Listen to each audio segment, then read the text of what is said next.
Hi there, I'm Mark, and welcome to Book Ramble. Nice to have you here. I recently got this collection of, I think it's the first 10 books that were put together by Penguin. This is the first one, and I'm just compelled to talk about it, even though I've only got that far in, because this has been a revelation. Penguin was set up by, and I'm reading this now, Allan Lane. I believe he used to get the train into London or something, and he always wanted something to read, but found it very difficult to get cheap novels. So he said, well, I'm going to put together a list, and it became, obviously, thousands over time.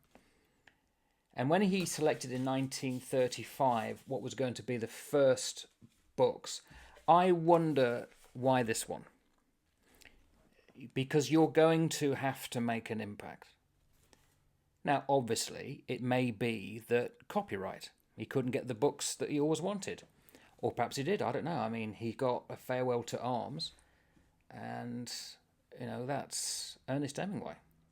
So why this one? For all I know, it was probably already well known. I've never heard of André Maurois. My wife has. He's French, which I think, based on what this is about, helps, because he is somebody who's looking at the Britishness that's written in here, who is not British.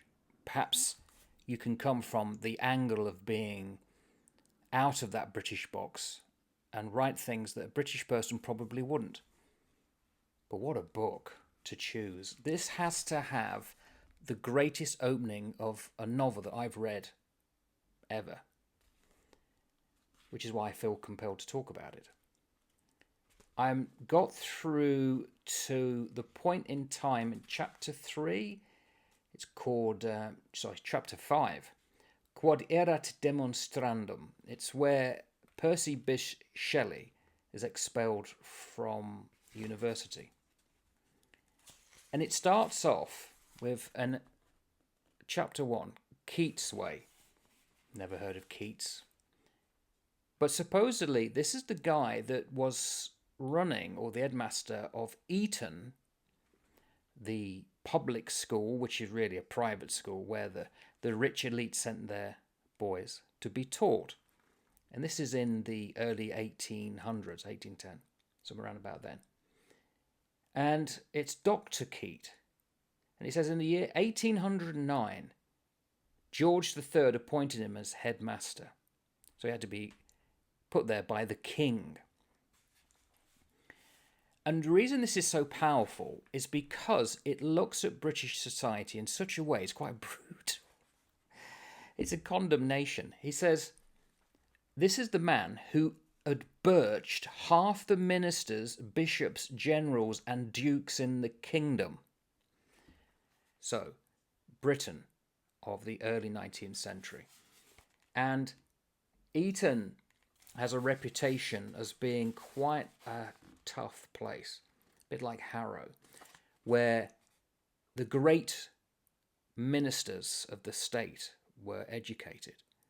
And I'd never considered before that these people that we read about that would have been given speeches in Parliament or who would have run the great offices of state, as children have been brutalised by this one man, Keat. Unbelievable.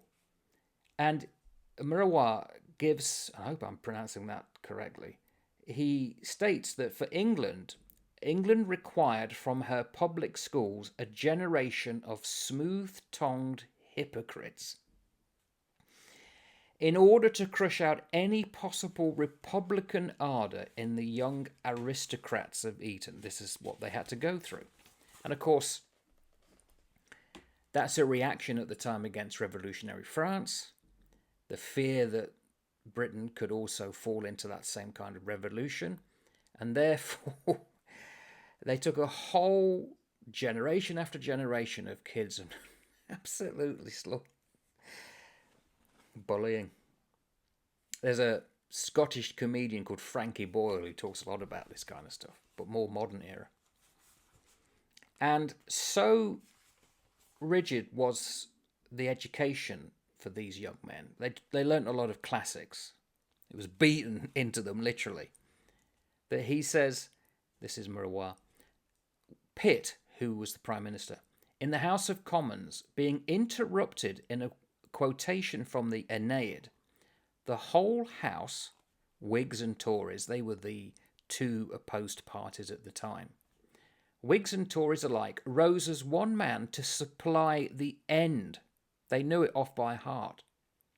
Certainly a fine example of homogeneous culture.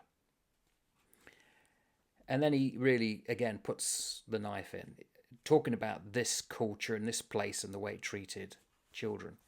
Barbarous customs reigned amongst the boys themselves. The little boys were the slaves or fags of the big boys. If you've ever read Tom Brown's School Days and Flashman, you know what I'm talking about. But in other words, in a modern context, young boys new to the school had to basically do the bidding of the older boys. It was a terrible system. And then the real but hidden aim of the system was to form hard-faced men. Originality of thought, of dress, or of language was the most heinous of crimes. Wow. And so, like I said, having read this, not knowing what it was about, it's been a revelation. Wonderful. And it's really made me think. Now, I'm looking at that collection of books and the first 10, and I'm thinking, if they're all like that, I'm in for a treat. Anyone is. So it's about Percy Bysshe Shelley, who himself is part of the upper class, but he's so set against things. He even looks different in his looks, and he's almost an atheistic rabble-rouser who wants to cause a commotion, and it gets him expelled from university. And then at this point, it's all about his life at Eton, his miserable life, the way he's treated, and then going to Oxford and his home life. And the fact, again, I'm just going to read out the notes I've made. He had books such as Diderot, D'Holbach, were Frenchmen, so hated by his masters that it seemed an act of defiance worthy of his courage. That's why he read them. He just wanted to put a finger up against the ones in charge of his education. And it says here, and I don't really profess to know much about Shelley. This is something, having read this, I'm now going to find a book on him. Shelley meditated on the misery of man because he'd had a miserable childhood. He was like someone from the Fae. He looked different, his looks, his attitude. But he was in a time where that was not permitted, or at least frowned upon. And so you read through this so beautifully to the point and the language.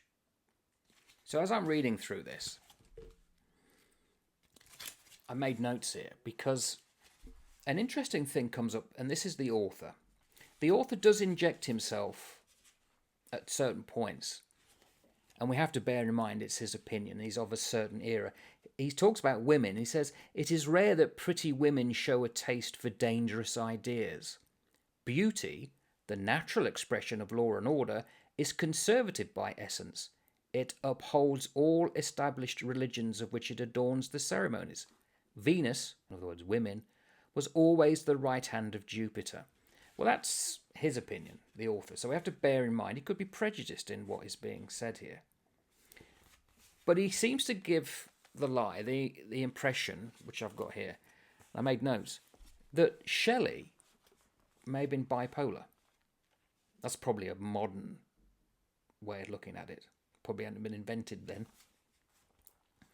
So he's at university at Oxford, and he gets to befriend someone called Hogg. And again, I'm just going to read out the notes I put here. Worn out by his continual expenditure of energy, this is Shelley, he would be overcome by extreme drowsiness. he would lie stretched out upon the rug before the large fire, and curled round upon himself like a cat, would sleep thus from 6 till 10. At 10 he would suddenly start up, and rubbing his eyes with great violence, and passing his fingers swiftly through his long hair, he would enter at once into a vehement argument, or begin to recite verses with an energy which was almost painful. And then later on, a bit further on, it says, and this is the thought of Hogg, he's thinking about Shelley, and he says, "What an extraordinary creature! The grace of a young girl, the purity of a maiden who has never left her mother's side, and nevertheless an indomitable force, the soul of a Benedictine monk with the ideas of a Jacobin."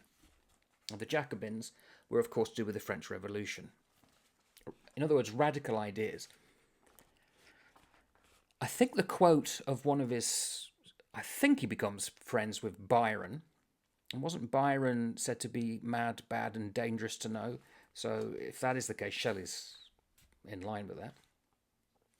And then he goes on to the family life at home and how his both parents took gloomy views as to the young man's future. This is Shelley. Shelley protested, "It is monstrous that I should have not be allowed to express opinions which I have reached by the most logical of arguments." And then by the time you get to chapter 5, it's how he gets expelled from university because he puts out a pamphlet criticising religion, talking about atheism, and he is unprepared or not prepared to change his attitude. So when he's brought in to the office of the person in charge of the university, I'm not sure if he's called a chancellor, I can't remember, it says here, asserted to the much worried booksellers is right to think as he pleased, and to communicate his thoughts to the world. And, he told them triumphantly, I have done worse than spread my net in the sight of callow Oxford birds. I have sent a copy of The Necessity of Atheism to every bishop on the bench, to the chancellor of the university, he was a chancellor, and to every college master, warden, and dean, with the compliments of Jeremiah Stukely, who he has written it as, anonymous as such, in my own handwriting. He was unprepared to change his views, and he gets kicked out of university for it. So, what a start to this collection. Fantastic.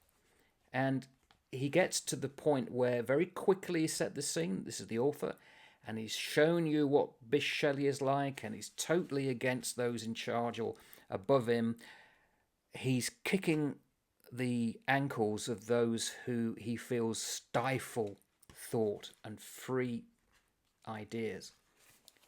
So, what a wonderful start to a book. I'm so looking forward to carrying on and reading the rest of these fine, obviously no doubt, books that I've never heard of, and it required me finding this collection and buying it to start doing this. I'm so glad that I am. So, Ariel, and that's an interesting title. I wonder if there's a link here to the sprite that is enthralled by Prospero in The Tempest. I wonder what he's trying to say, André Maurois, is that Shelley is similar. He is in this world he seems to can't get out of, and he has to do the bidding of masters, but he has got his own thoughts and is seeking his freedom. For all I know, Ariel may have been a common epithet or name given to Shelley throughout his life. Wonderful. Highly recommended.